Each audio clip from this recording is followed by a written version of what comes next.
लगभग 1 अरब का सड़क, सबके सपनों का बहुप्रतीक्षित सड़क। भाजपा हो या कांग्रेस, आम आदमी हो या खास, सभी के सपनों का रिंग रोड अंबिकापुर। जब इसकी घोषणा हुई तो मुख्यमंत्री डॉक्टर रमन सिंह ने काफी तामझाम के साथ इसकी घोषणा की। जब निर्माण शुरू हुआ, भाजपा ने रैली निकालकर लोगों को बताया, हमारी सरकार ने रिंग रोड के लिए 1 अरब दिया। फिर शुरू हुआ निर्माण और टेस्टिंग। आम आदमी के साथ साथ खास लोगों ने भी सड़क पर दुपहिया चलाकर टेस्टिंग की।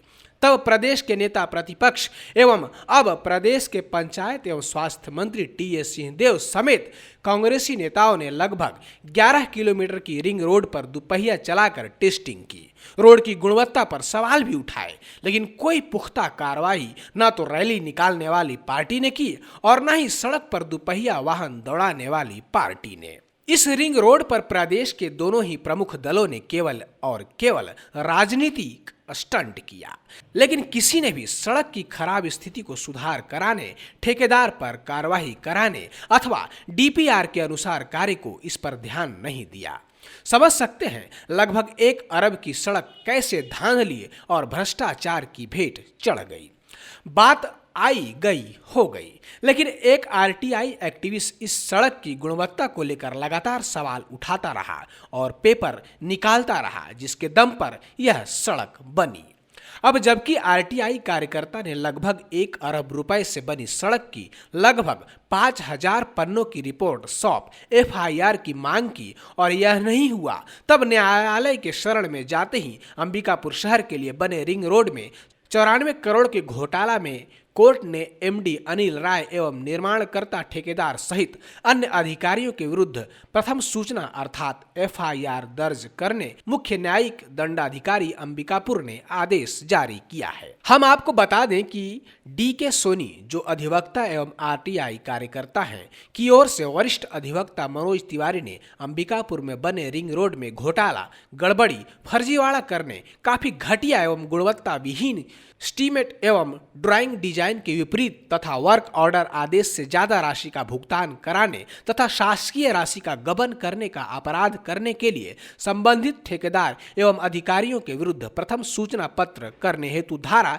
156/3 के तहत मुख्य न्यायिक दंडाधिकारी अंबिकापुर के न्यायालय में 5000 पेजों के दस्तावेजों के साथ परिवाद प्रस्तुत किया था, जिसमें सुनवाई करते हुए दिनांक 1 दिसंबर 2021 को रिंग रोड में संलग्न अधिकारियों और ठेकेदार, जिसमें अनिल राय, एमडी सीजीआरडीए रायपुर, जीएस सोलंकी, महाप्रबंधक मानसिंह ध्रुव, परियोजना प्रबंधक सचिन शर्मा, प्रबंधक वित्त निशेष भट्ट, आहरण एवं संवितरण अधिकारी रश्मि वैश्य, उप परियोजना प्रबंधक अभिषेक विश्वकर्मा, सहाय परियोजना प्रबंधक सुनील कुमार पांडे, टीम लीडर सुशील अग्रवाल, ठेकेदार राहुल सोनी, प्रबंधक एआरसी टेस्टिंग दिल्ली एवं शंकर अग्रवाल के विरुद्ध प्रथम सूचना पत्र दर्ज कर अंतिम प्रतिवेदन दिनांक 7 जनवरी 2022 तक प्रस्तुत करने का आदेश दिया है।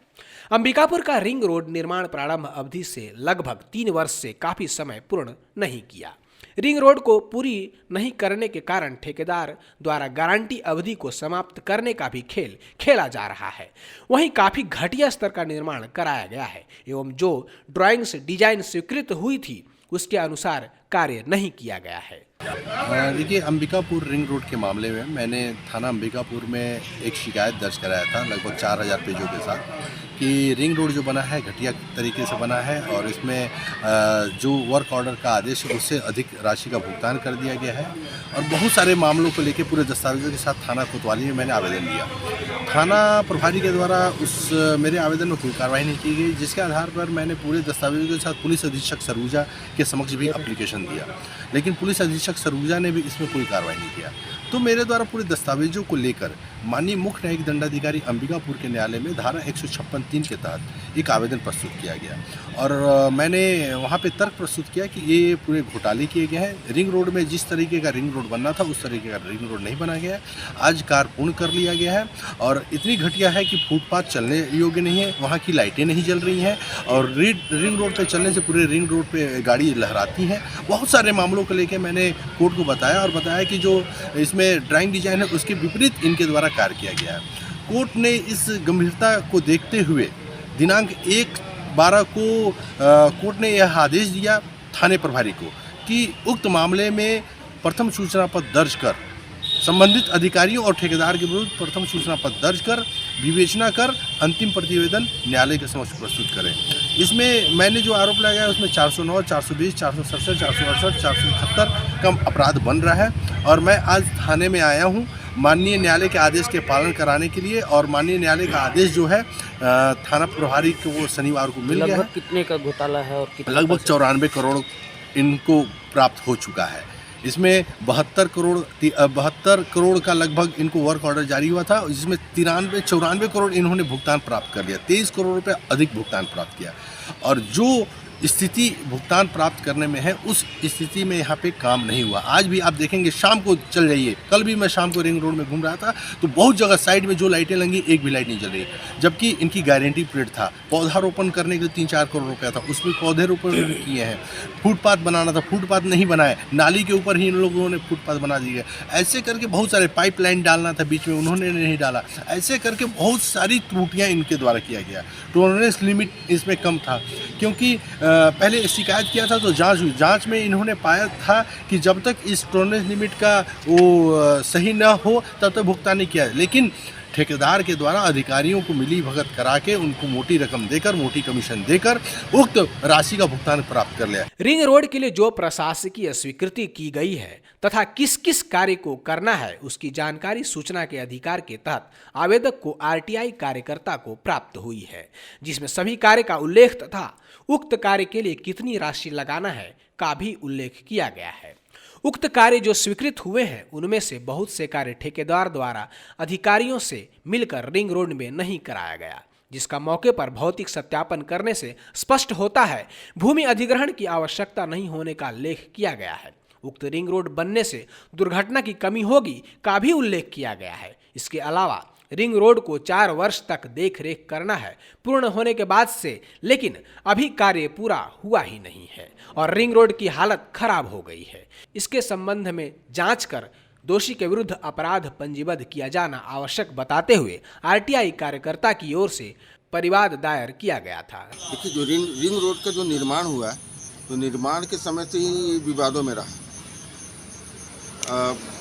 डीके सोनी जी हैं आरटीआई एक्टिविस्ट, उन्होंने भी इसमें निकाला तो बहुत ही बड़ी हेरा फेरी हुई। अब उन्होंने बोला कि बताया कि भाई हेरा फेरी हुई है, लेकिन इसका जब परिणाम हम देख रहे हैं तो परिणति भी उसकी वैसी है जैसा उन्होंने बताया उनके उसमें निकला। परिणति में आप देख सकते हैं कि ना तो वहाँ नाली है समुचित ढंग से, कहीं कहीं जो गड्ढे हैं, मतलब जो गटर के गड्ढे या जो भी गड्ढे हैं वो भी नहीं भरे हैं।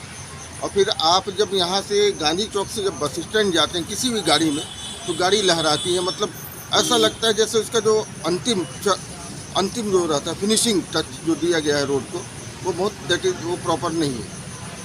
100 करोड़ की लागत से ये रोड बना है लगभग। इसमें डिवाइडर में पेड़ भी लगाने थे, उसमें भी धांधली हुई है, जैसा कि डीके सोनी ने बताया था। और जो सड़क है वो पूरी तरह से बिल्कुल है भ्रष्टाचार। तो मैं शुरू में ही बोला कि जैसा डीके सोनी ने जो निकाल के हम लोगों के सामने, आप लोगों के माध्यम से लाया पब्लिक के सामने, उसमें सबसे बड़ा मसला भ्रष्टाचार है। और भ्रष्टाचार भारी भ्रष्टाचार है, क्योंकि वहाँ जो होना था वो नहीं हुआ है। उनकी फाइंडिंग्स हैं, स्पष्ट है उनकी फाइंडिंग्स में कि मतलब जो होना था, जो काम किए जाने थे वो काम बिल्कुल नहीं हुआ। इस रिंग रोड की निर्माण की क्वालिटी का अंदाजा इसी बात से लगाया जा सकता है कि रिंग रोड बनते ही शहर के चौक चौराहे बरसात के दिनों में भर जाते हैं। रिंग रोड के नालियों के जरिए शहर के पानी को बाहर निकालना था, किंतु ऐसी नालियां बनाई गई जिसके जरिए रिंग रोड की नालियों का पानी शहर में आता है। इसके लिए निर्माणकर्ता, ठेकेदार, विभाग के साथ साथ नगर निगम के अधिकारी और जनप्रतिनिधि सब हैं, जिन्होंने केवल राजनीतिक स्टंट को लेकर रिंग रोड के लिए और कुछ नहीं किया। जिस प्रकार से यहाँ आवागमन चालू है सुबह से शाम तक, और उस हिसाब से यहाँ पर जो है फुटपाथ की व्यवस्था होनी चाहिए थी, जो कि है नहीं। कहीं कहीं पर डिवाइडेड टूटा हुआ है, लोग जो है बीच से क्रॉस करते हैं, दुर्घटना होने की ज़्यादा संभावना है। प्रशासन इस और छोटी छोटी बात को अनदेखा करने का मतलब है दुर्घटना किसी भी प्रकार से घट सकती है। आप देख रहे होंगे रेड लाइट लगा हुआ है, कब से लगा हुआ है लेकिन वो चालू नहीं हुआ है। यहाँ पर आवागमन देख रहे हैं आप कितना तेज़ी से है, ये इसके कारण जो है दुर्घटना और पानी का निकासी नहीं है। जो घोटाला हुआ है अकारण तो नहीं हुआ है भाई। अगर घोटाला हुआ है तो इसमें गुणवत्ता में कुछ कमी आई है, तो अपन चाहेंगे कि इस विषय पर जो जांच है दल वो कार्रवाई करे। शहर के विभिन्न वर्गों के लोग भी रिंग रोड की दुर्दशा को लेकर समय समय पर अपना विरोध प्रकट करते रहे हैं, लेकिन जिस देश को विश्व का सबसे बड़ा लोकतंत्र बताया जाता है, वहां शायद आम जनता की आवाज अनसुना करना ही सबसे बड़ा सिस्टम है। न्याय की मांग को लेकर भ्रष्टाचार साबित करने 100 में से कितने नागरिक न्यायालय का दरवाजा खटखटा पाते हैं? शायद 1-2, क्योंकि न्याय मांगने हर कोई इस सिस्टम से इतना लड़ नहीं सकता और न्यायालय तक पहुंचने और वहां का शुल्क दे पाना सबके बस की बात नहीं है। तभी तो सड़कें बनती है, टूट जाती है, पुल बनते हैं, टूट जाते हैं, बांध बनते हैं, बह जाते हैं। लेकिन होता क्या है? जनता की कितनी सुनवाई होती है? राजनीतिक दल सोचे विचारे उनके राज में जनता की सुनवाई कितनी होती है? कितने भ्रष्टाचार पर जनता की आवाज पर कोई FIR लिखी जाती है और कितनी कार्रवाई होती है? खैर, अधिवक्ता साहब के प्रयास के FIR का निर्देश हो चुका है, लेकिन आगे क्या होगा यह समय ही बताएगा। कौन अपनी जिम्मेदारी समझता है और कौन इससे भागता है, या फिर यहां भी मामला डेट पर डेट में समाप्त हो जाएगा।